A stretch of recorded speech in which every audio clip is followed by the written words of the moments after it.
This is Overwatch 2. We're here on Xbox Series X. Be sure to like the video. Subscribing is great as well. So Overwatch has been revamped and repurposed as a free-to-play experience. They've given it the Overwatch 2 numbering, when it's really kind of a more iterative upgrade over that original Overwatch experience. I do think they have improved and or changed and adjusted things in some interesting ways, and we'll be kind of diving into, well, the experience and what it has to offer. So here on the Series X, what exactly are we getting for different modes? Well, we've got 3 different options. We're playing on the regular kind of resolution mode since, I usually do my streaming and I'm capped off. So this is 4K 60. Balanced is 1440p at 60, and then frame rate is 1440p, very dynamic at 120 FPS. So yeah, basically I would say if you have a good TV and not a high frame rate TV, I would say the 4K 60 mode is your go-to. It's smooth, looks good, plays nice. It's kind of, again, my suggested choice. If you do have a high frame rate monitor or a high frame rate TV, where you can get that 120 FPS, go for it. Seriously, that's going to be the way to kind of go. It still looks fantastic, looks sharp, the art style is clean, and you get that smooth 120 FPS action, which for a shooter, especially a competitive shooter, I think that is a perfectly good thing to go for. Oh geez, no, no, no! I was so close to getting my rewind back. So yeah, just kind of what I would suggest when it comes to the different performance modes. There is also HDR Sport, and yeah, that's kind of what you get when it comes to the visual presentation. They have adjusted the look of the game. I do feel that it does look better than it did back in the past in regards to, the visual presentation. They've changed some of the lighting, some of the times of day of certain maps. And depending on how hardcore you are about the experience, you'll, kind of either love it or find it a bit, I guess you would say, too weird. It is really going to depend on the type of person you are in regards to some of the lighting adjustments on some maps, because they do look quite different. But I think overall, lighting-wise, visual-wise, I do think they've actually done some nice little improvements here or there to make the game kind of look better, which is nice. I'll also mention that YouTube at the time doesn't support 120 FPS. I can't record at it, but I'm just kind of showing off the modes so that you get an idea of how, aesthetically it looks as it drops down the visual quality. And I mean, you can notice a difference when you switch from, doing that straight full 4K 60 down to lower resolution qualities with, and balance mode's kind of neat, because I know some people are like, oh, but it gives you this little bump up here or there, and it's like, and it secures your frames. But I'm kind of like, if you have it, go for the 120. If you don't have it, go for the 4K 60. It's just a better looking game, and it runs pretty fine. Seriously, like, I don't think you're going to really notice any hiccups when it comes to performance going for those options. So we're going to pop up and go back to the full resolution mode so that we get the full visual quality here. So yeah, going free to play, that means it's much more accessible for people to dive into. It does feature crossplay, which you can, I guess, turn off, but I think you have to do that at a console level setting. But I should note that if you are doing crossplay, that it's actually not too bad, because it is a console pool of players, so you can essentially just compete against other console pooled players, which I think is more than fair when it comes to doing, the competitive play, as I know many people have an issue when it's the mouse and keyboard setups that come into competition against those on the console. So I would say that is well handled then, right? Cool. So, very much for me, this feels basically the same as the first Overwatch. I still find it to be a lot of fun. I still think it's a really, really good game. I think it's quite enjoyable. I think there's a ton of replay value here. For the more casual players, I don't think you're really going to notice any sort of real deep difference. You know, returning players, you'll be like, oh, there's less players, which does change up some of the dynamics for competition. You'll either like that or you won't. And you'll be like, well, oh, they've changed some of the rules setups and, you know, things like that. But it's really very much more of a minor upgrade. We are supposed to get some more in-depth content down the road, you know, in terms of like an actual, I think it's like a PvE type mode you would call it, supposed to be here. And that was kind of the main intriguing point for them doing an Overwatch 2, at least to me, was the idea of them doing that new mode, changing up the gameplay a little bit. And then when we, you know, it's kind of delayed, I guess, indefinitely right now. So, you know, that could be potentially really, really neat. But we don't really know. Why am I stuck? Oh, there's no escape there. I thought there was maybe an alleyway. Anyways. So we don't really know what that's like. And that, to me, was, as I said, kind of the big, ooh, cool feature of, like, what an Overwatch 2 would provide. So it's kind of like a bare bones... You waited a long time for your possibly favorite game just to get rebranded, kind of. There are some new maps, and there are some new characters. And then there is a new objective type setup. Like I said, it's still a really, really fun game. It's still a really, really good shooter. It's got some really neat characters and classes and roles and performances that you can play a part of. So I think the game itself is still fundamentally really, really good. It was a severe pain to get started because there were server issues for days on days on days and transfer issues, but we're past that now and we're playing. Thought I would mention it just because it was a piss off. Yeah, so, it's cool. Like, Overwatch 2 has a ton of maps, you know, it carries forward the maps with adjustments and whatnot over the original selection, and it adds to that. You've got maps in basically almost every place in the world, I'd say. I mean, it's not going to be like every place, but I think they've got a huge range of different like countries being represented here. You know, we got a Canada map where it's like Toronto, but I'll be honest with you, Toronto doesn't look like it does in this game. And I know it's some kind of futuristic thing, but yeah, no, it's never going to look like that. But, you know, it's neat. And then they've got this huge roster of characters, you know, a lot of ones you love. And they've got, like, I think there's, like, outfit alternate versions for each of them with the, you know, 2.0. And then you can continue to unlock new outfits and, you know, stuff like that. And new adjustments to make your characters look a little bit different. So they've got a wide range of different heroes for you to play as. And, you know, I think that's pretty cool. They have done a lot of reworking on some of the characters and whatnot. I always get really disappointed by the fact that Tracer's bomb is, like, just completely useless. But they did that on Overwatch 1 a long time ago. But as you can tell, a lot of different characters, they play different roles for what you need, you know, on your team. And you can matchmake, like, you could do quick play, and you could just have fun and jump in and not really care about stuff, or you could do competitive. And you can be like, oh, well, I'm going to, you know, be really into this, and I'm gonna kind of select roles and queue up and try to play as a team, and, you know, that's a part of the game, too, if you're into that kind of thing. I'm more of a casual type player. I don't really care too much like other people do in regards to the combative stuff. Oh, geez. But, you know, there's just different options for different types of players. And they do seasonal events, too, which is nice. So you can jump in, like, I think the Halloween event is starting soon at the time of this, you know, video review here. So they do have different events and different things that go on. And there's, like, a deathmatch type thing for practicing. Like, there's kind of while you wait kind of options.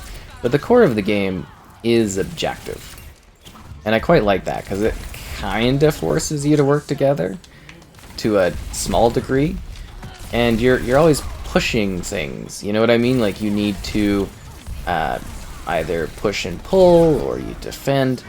Like, the different objectives are focused on things that make you kind of, like, get an object moving forward. They've got this thing with robots, where it's like you push it one way, the other team takes over, tries to push it the other way, you go back and forth like a tug-of-war. This one's like one team attacks, one team defends. So it's pretty straightforward in regards to the different like goals that you have, and it makes it very simplistic and I think accessible for all types of players, because it's a shooter, right? So you kind of shoot stuff, and then the different characters, they shoot in different ways. Like Tracer here, you know, does the back and forth. Mercy there is a healer. Pharah does like rocket attacks. There's the two soldier characters. Oh, that was a beautiful triple kill there. And the soldier characters, one of them slides, the other, I don't know what the other one does, runs? They kind of run. So everybody's got different skills and abilities, essentially. The heroes have all different ways they play. And then there's this dynamic matchup and mashup of like healers with tanks with regular players. And this is all supposed to balance out too. You know, like it can balance out in a good way. In competitive, you know, you've got specific set rules for things that you have to play into. For casual, it just goes nuts, and it could be anything. But that's the design of it. So the full roster right now, 35 heroes, 22 maps, and 6 quote-unquote game modes. So there's a lot here. Like, that's a lot of levels. You know, it's not going to feel repetitive. At least I don't think so. I constantly have fun sitting here and just playing it. You know, just casually going around shooting stuff and making an impact on the matches and the combat and what's going on. And it looks really good on the platform, you know, visually and aesthetically. I think it looks nice. The almost cartoon-esque aesthetic, I think, actually is very, very good for this one. It makes it visually scale quite well, and it just looks very vibrant and colorful and alive. And then you get to see all these different places that have different time periods, like it'll be, you know, night or daytime, or it'll be, you know, all this kind of different stuff that's present. And then you get these different locations, and these different locations, all the map designs are different. And I don't really, like, I can't really think of a map where I'm like, oh, I don't like that level. Like, the levels are all pretty well designed. There might be one or two spots where I'm like, oh, this is rougher or something like that. But, like, I don't really have complaints with, like, the map flow and the map design. I think they're actually quite clever, a lot of them. And I think they do a really good job providing just, like, a huge range of places. But as I said, if you are a veteran player coming in here, your mileage is going to vary because you know most of these spaces, and even if they've adjusted things, you still know the game. For newcomers, though, you're going to be looking at this and you're going to be like, well, that's a ton of content. You know, that's a whole game I've never experienced. Like lots of other games don't even reach near that quantity of like levels and playlists and things like that, right? Like this game's got legacy to it. So it's really kind of you know, if you're returning, it's gonna, oh, we're doing the pharmacy combo. I know that. See, I'm an intense Overwatch player. I think, you know, if you had fun before, you'll probably still keep having fun with it. All your stuff's basically carried over. It's practically the same thing. Is it 100% the same thing? No. But, like, again, where it kind of matters, I think it's essentially the exact same game. And I know the hardcore players will be like, but they've changed, and it's like, from a more casual perspective that I'm trying to give here, even though I do have a decent amount of time in it, it really is kind of the exact same. Proved upon, I don't know, but it's definitely that core gameplay loop, that core design that's just been carried forward and they've just added to it. I think this would have been a lot more impactful if we could have seen what that new PvE mode had to offer. Because it really is just like, oh, we've kind of reset the multiplayer for, you know, a new number. We don't really get to see anything distinctly new that they're going for at this time. And they could have trickled out the new characters and the new maps as just free updates like they always did to the original game. And you really wouldn't have needed the two attached to it. But, you know, it's neat because it's a revamp point. It's a time where, with it being a free-to-play, I think a lot of people can try this game out for the first time and really like it, potentially. I don't know if that's going to be the case for everyone, but it is a neat dynamic where it acts as a fresh rehash and refresh point for people to come in and for the first time see what this game has to offer. Because I'm sure for some people, you know, they're like, Overwatch, that game, you know, it's been around for a long time, but Overwatch 2, oh, that's new, that's different. Because it might seem really daunting for a new player to jump into something that's been going for so many years. Because you've got all these people with very comfortable strategies and setups, and I can see how that could be a little overwhelming for some, or a little crazy for some. So I'd say, with this game, it's great. You know, it's that same fantastic, excellent, fun multiplayer action that you've probably or likely tried at some point. I don't know if you've really gotten into it, but now you can. And the servers and everything, now that they're working, are great. And the combat is varied. There's always a new challenge. There's always different players to compete against. You can do it competitively, you can do it casually, and you can have fun with it. You know, that's the end of the day, is like, it's going to be enjoyable for you. And I'd say, yeah, I mean, it's still that same fun game. It's just a little swapped up. But your mileage is going to vary. That was nice. Good triple kill there.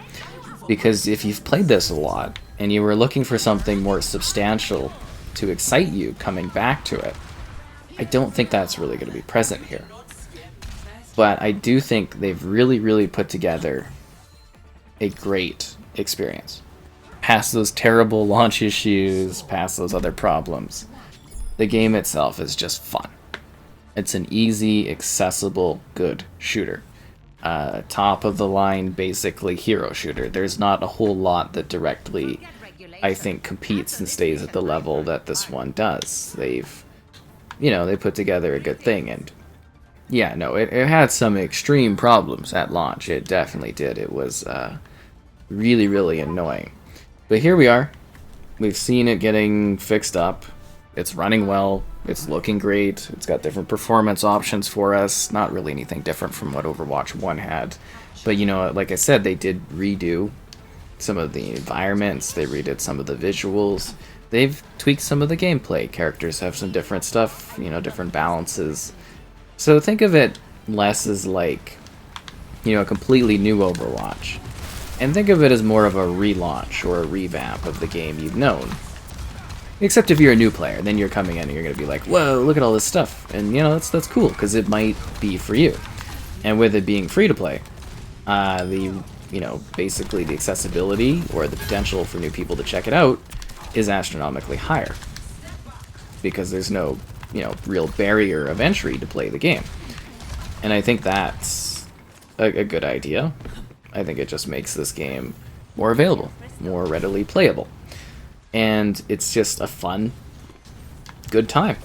That's what Overwatch is. You go in, you shoot some stuff, you play as some different characters, you find somebody or a character or a class that you're really interested in. You know, maybe you're a support, maybe you're an intense tracer, maybe you like to do more of the soldier type thing. You know, you'll find a role that you like by experimenting and playing with the characters. And then over time, I would imagine they're probably going to add, you know, new characters for us to enjoy. And that's going to further change up the dynamics of it. And hopefully this time around, they're kind of smarter about long-term support and not trying to kind of double dip and do like a 2.0 or a 3.0 launch like they did with the 2.0 launch. Because I think that actually, you know, obviously we've seen lots of people come into this one, but I think it did kind of hurt the appeal. Seeing so many fans that kind of like just stopped playing because the content stopped for Overwatch 1. And I kind of hope they've maybe learned from doing that with this one, that they can just literally keep updating this. They can do a 3.0 if they want and add some kind of extra thing or whatnot, but I think they should definitely keep the service being updated, you know, because it's a live games of service thing. Keep it with content. Don't all of a sudden stop, because that just really kills your community in not the best of ways.